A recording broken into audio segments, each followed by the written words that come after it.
You are short. You need to like stand on something. Or I need to like squat down. Oh, hello.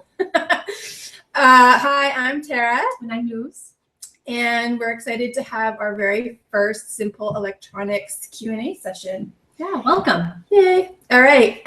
So today we're going to cover how to get your kids started with electronics, and it can also actually include if you're a noob adult too. It's totally fine. I think it all applies. And then we have a couple of Q&A questions that we're going to answer and show some examples.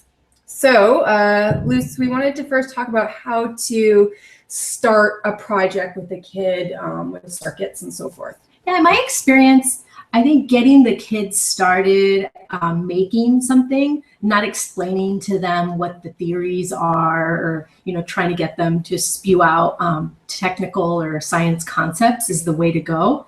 The kids that I've worked with, we just right away we give them an LED, a battery, and just say try to make this work. And we do go over identifying the components. So it's important, I think that's a first step is to have the kids recognize components so they're able to start to understand how they work. And that could be through pictures or through actual physical parts and just reviewing what the parts are. Yeah, I mean, and you'll notice a difference. I mean, with KitHub, generally speaking, we think these projects are great for kids about 6 to 12 or even noob adults. But you really see, especially at the LA Makerspace or with DIY Girls, the difference between the younger kids and the older kids in terms of their attention spans. And as parents and educators, you already know this.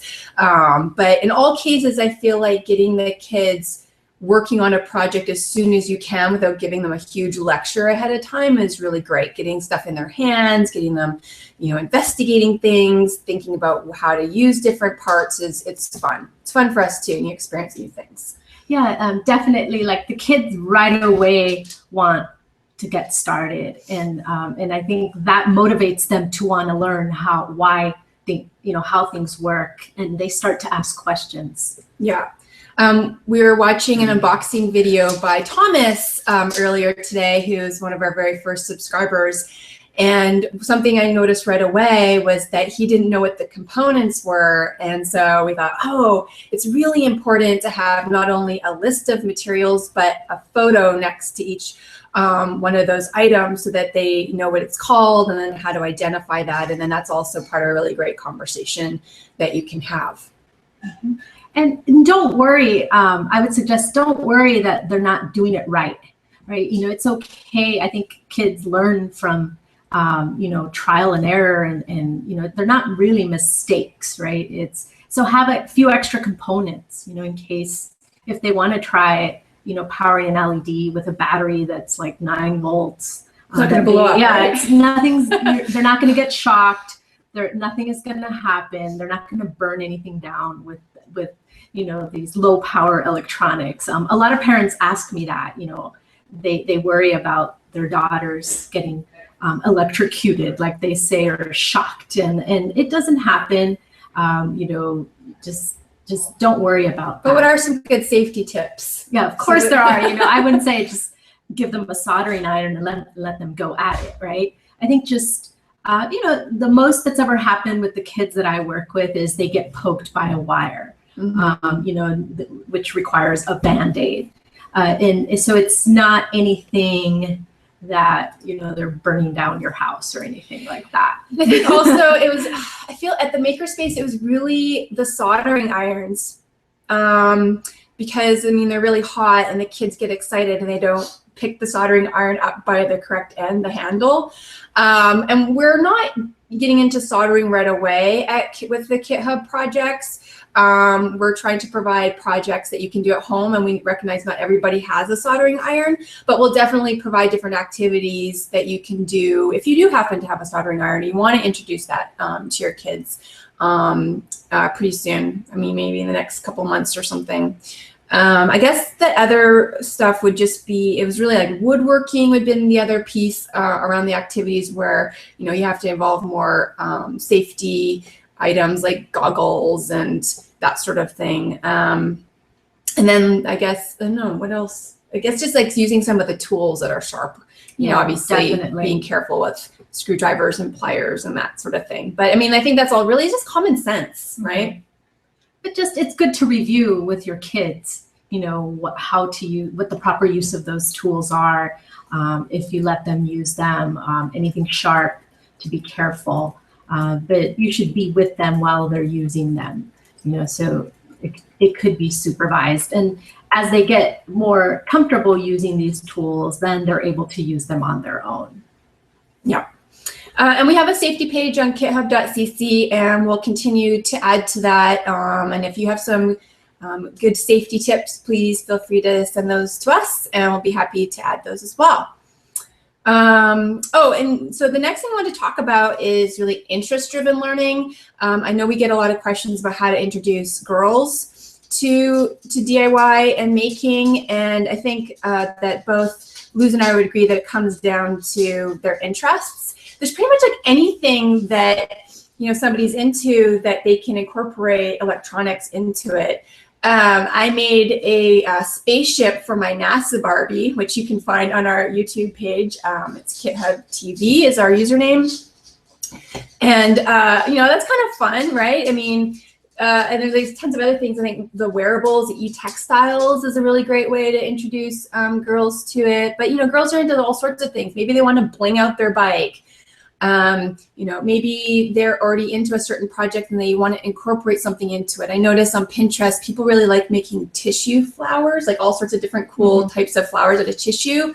But you can like add an LED to that, and like that's a good way to introduce, you know, simple circuits to them. Yeah, the girls that I work with, it's very common. They always say they want to make a robotic puppy. Oh, really? And some of them say because their parents don't let them have pets at home. So this is a way for them to have a pet. So they're really into, you know, cats or dogs, and they want to make their own robotic version. But what we tell them is, you know, you can't do that from day one, right? You have to learn a set of skills that will build off of each other. And then eventually you'll make a robotic puppy, right? So as long as they know that that's why they're learning, then they're more motivated, because they start to see, oh, these LEDs will be the eyes, or when we work with motors, they're like, oh, this is how I'll get the puppy to move. And then when we get to programming, then they connect that to the puppy, you know. So this is a sophisticated puppy they want to make. Yes, definitely. they want it, but you know, it takes months to do that. It's not, let's sit down one afternoon and make a robotic puppy, especially if they're beginners with electronics and making anything. Although they could use the BotBot or ArtBot. I mean, you've seen those around. That's one of the kits we have too. Turn that into a puppy, a basic puppy that, you know, moves around or draws or whatever. But if you want to add some artificial intelligence to it, then yeah, that's a little more work. Yeah, but I think the kids that I've worked with are very motivated.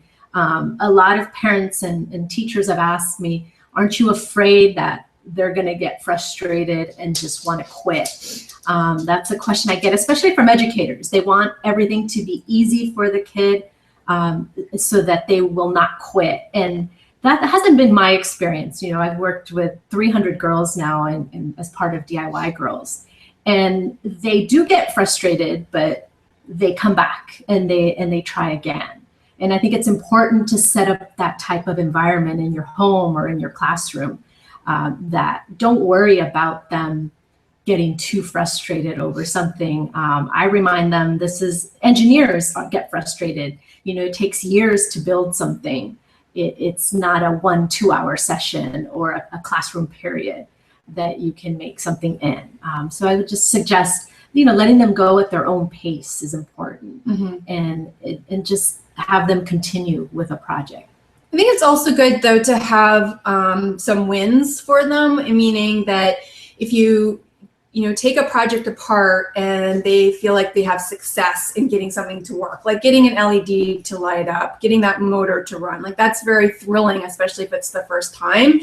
So not getting overwhelmed by thinking about the whole project, really breaking it down and into little chunks so that they can work on it, get that piece working, continue on. Otherwise, I feel like I know for myself, if something just seems like, you know, this humongous project, I don't know where to start, and it can get frustrating. And that's the same for kids.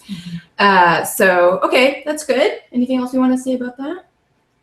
No, I think why kids love working with electronics is because it's something they've never done before, and they get excited because it's really working, right? It's not like a paper boat that they make in class that's not really a boat. Whatever they make is real, whether it's a toy, a simple robot, you know, something to decorate, you know, fashion. I think they realize that they're really making something light up, move, or make sound, and that's very exciting for the kids. Yeah, well, it's so customizable for them, just like their art projects. They're bringing all those things to life.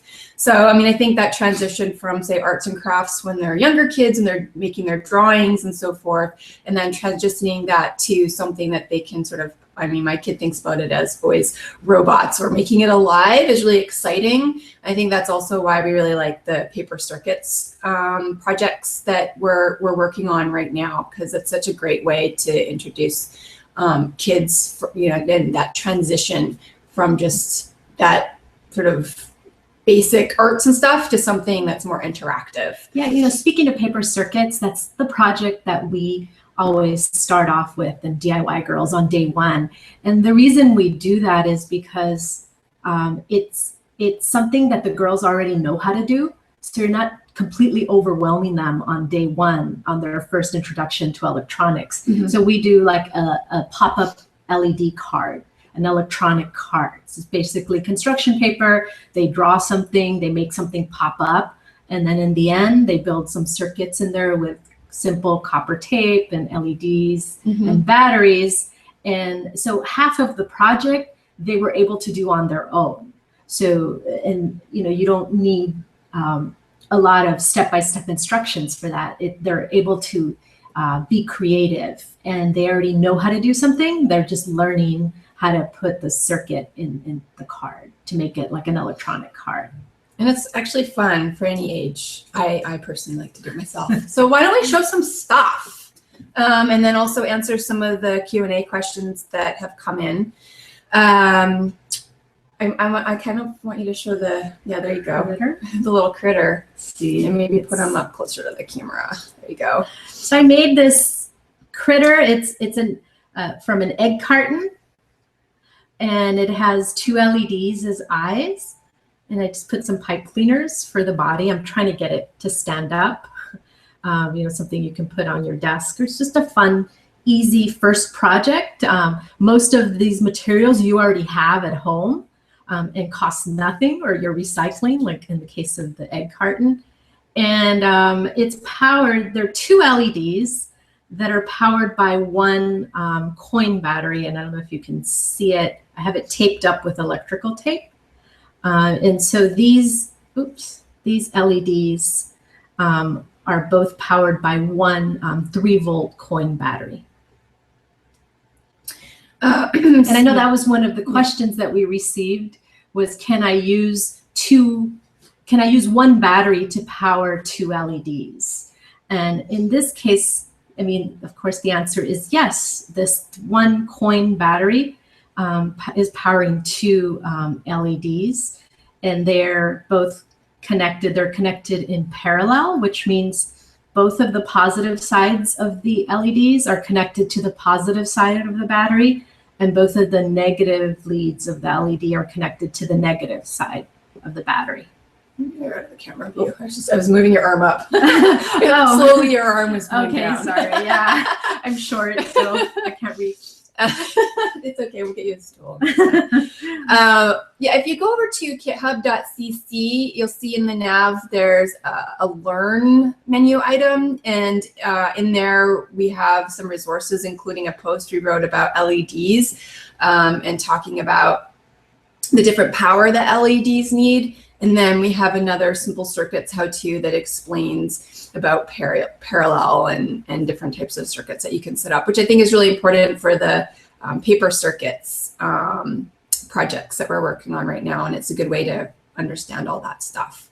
I wanted to point out behind us here, this beautiful drawing is actually done by a bunch of art bots. that LA Makerspace people did. We call them bots because I think that they're not necessarily all art bots. In fact, Thomas, another shout out for him, he made a World of Warcraft bot. So he even had like a helmet, right? Yeah, and he used a pencil as a sword. It was, or a sword, yeah, some sort of weapon. Yeah. It was great. So it wasn't an artistic bot, it was a warrior bot. So but I mean, it's kind of fun because do we have actually one of our bots ready to go? We'll have to see if we have one. But it's a fun way to you know, get some help for your art drawings and stuff like that. Okay, so we wanted to also talk about let me grab Barbie's spaceship here. And in one of our examples, we have Barbie's spaceship, and we lost one of our motors. Oh no, here it is. It just fell off. So it needs 2 motors to run, and then we talked about this battery pack. So let me put Barbie down. So here's the battery pack that we made, and it's made up of 2 motors, which you can't see because 2 AA batteries. Or sorry, not motors. 2 AA batteries, which you can't see because we've wrapped it a ton in duct tape. But we also added paper clips to the end of it. So I think one of the questions was, how do I make a battery pack?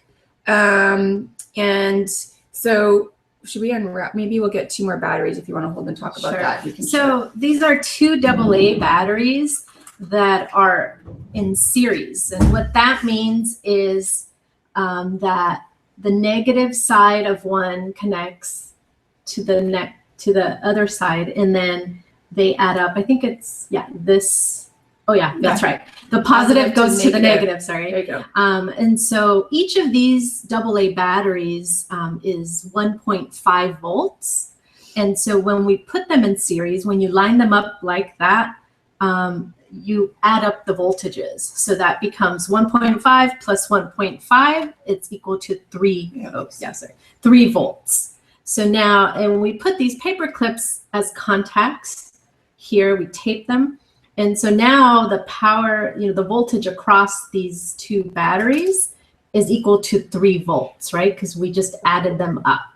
Which is in series. These batteries are in series.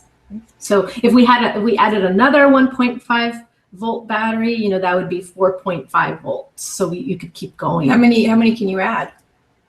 You could just keep going. Keep going. Keep going. I mean, it would be long. You can do that with other batteries. Not just these AA's, but these are easy to make. So these hobby motors that we have are powered. The maximum voltage is 3 volts. And so we made a 3-volt battery pack. And the minimum is 1.5. So does that make sense?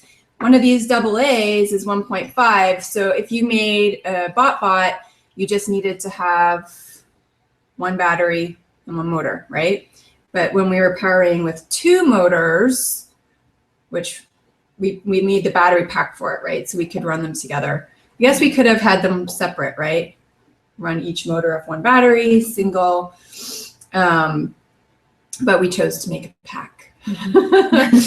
Okay, so what else did we want to talk about? What is that mug you have there, Luz? So since our next kit is about making things with copper tape, I took a mug I have and just decorated it with copper tape, but not just for decoration, right? So I cut the copper tape in half. So it makes it easier to make curves. I was trying to be creative. It's beautiful. Like a little, it's very beautiful. Make it nice instead of just straight across. And I made 2 because what I'm going to do is I connected it to a coin battery back here. I'm trying to make it hidden. And one of these is connected to the positive side, and then the top one is connected to the negative side of the coin battery. So now if I put an LED across it, I can power it. So what I want to do is stick some LEDs so I have like a light up mug So when I'm drinking my coffee, right?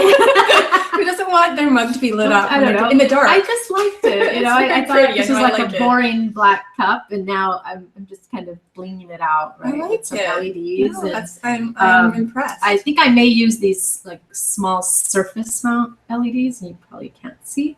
They're included in our kit, and I'm going to try to stick them on across, and once I get it to work. But this works with regular LEDs too. If you cut them, you can, yeah. So it was really easy to make because this copper tape, you know, I just sticked it to the cup. Let me see.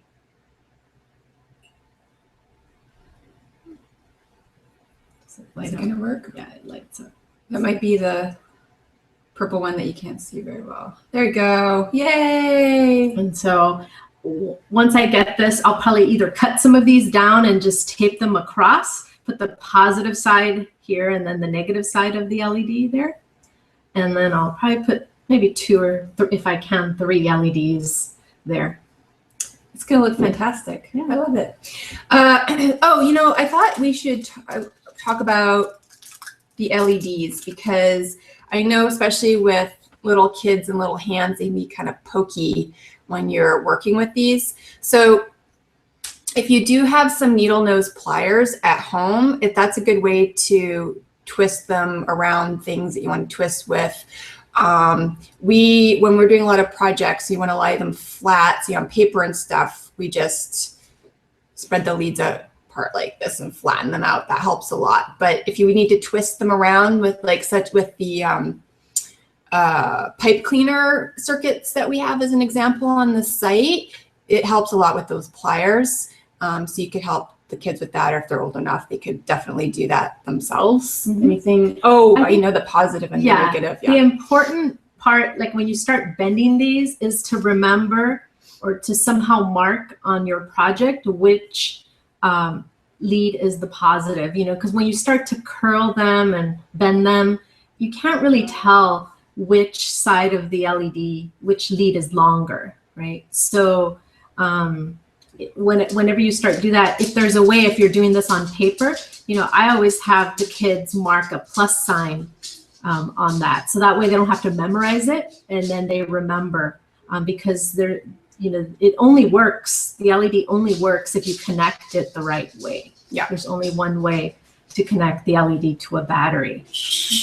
Our friend Lynn Bruning has a wonderful site where she actually specifically makes one end a circle and the other end like a triangle. Oh, so so we'll add a link to that too, because I think that was sort of an aha moment for me, is just if you get into the habit of twisting them the right way and then you're thinking about it, then that's also really helpful when you're doing e-textiles and you're sewing things with conductive thread, which we will have soon. We're very excited about that. Yeah, so I think if you're introducing kids to working with LEDs and they're going to have to bend them, you know, choose a convention, like something to identify, this is how we bend the positive side and this is how we bend the negative. And so that every time they work on projects, that's what they do, and they can easily identify them, even if the leads are bent or curled in any way. Yeah. So just choose your favorite. That's a great one, the triangle and a circle. Yeah. Yeah. Or, you know, put a plus and a minus sign if it's on paper. Yeah. But get them in the habit of doing that from day one, because kids try to move fast and then they don't know which side is which, and then they don't even know why. We don't even know. Yeah. Half the time we're like, what? Wait, because it's like, it's not enough of a difference in length on the LEDs to even be able to visualize. So, well, we have just a couple of minutes left. We do want to mention that we do also work with educators. So we have a classroom kit that's available, and there's enough stuff in there for 30 kids to do a couple of projects. So if you're an educator and you're thinking about introducing electronics into your classroom, please reach out, and we're happy to share any ways for you to get started. And that's both formal educators and informal educators like we are with the nonprofits that we both founded. Yeah, and we're about to post a classroom guide or an educator's guide, which includes 4 projects, simple lesson plans on how to do this with 30 kids and make 4 projects out of that one kit. So if you have a class or a group of kids, you can do you can do more than 4 projects probably, but we'll be posting that soon. And we'd love to get your feedback, and hopefully we can integrate your ideas into that guide. Yeah. So so a couple things to finish things up. We have some of our kits planned out in the future, but if you have ideas for future kits, we definitely want to hear from you. If you also want to partner with us on a kit, we would love to speak with you as well about that. January is paper circuits. February, can we give that one away? Should we? I think so. Yeah, it's about gaming. Yay, making games. Your own game. Yeah, so that's going to be super fun. And every one of our kits comes with at least 3 project ideas. We're continuing to refine how we provide the instructional material in the kit. So if you were a December kit subscriber, things will be improved in the January kit. So thank you for your feedback on that. And keep sending us ideas and ask us questions. And we'll try to answer either via our blog or this show. Yeah. We're on Instructables, so we've curated a bunch of stuff there. We're on Pinterest, although I spend way too much time on Pinterest now trying to find cool projects. And you can always reach us at support@kithub.cc. We're on Twitter. Either use the hashtag KitHub or it's at KitHubCC. And we're on YouTube, where you can find all of our videos. Our username there is KitHub TV. Yes, we would love for everything to be consistent. We'll have to work on that. So I think that's it. So we hope to hear from you. See you over at kithub.cc, and we'll be back again for the next Simple Electronics Q&A with me, Tara, and Luz. Bye. Bye.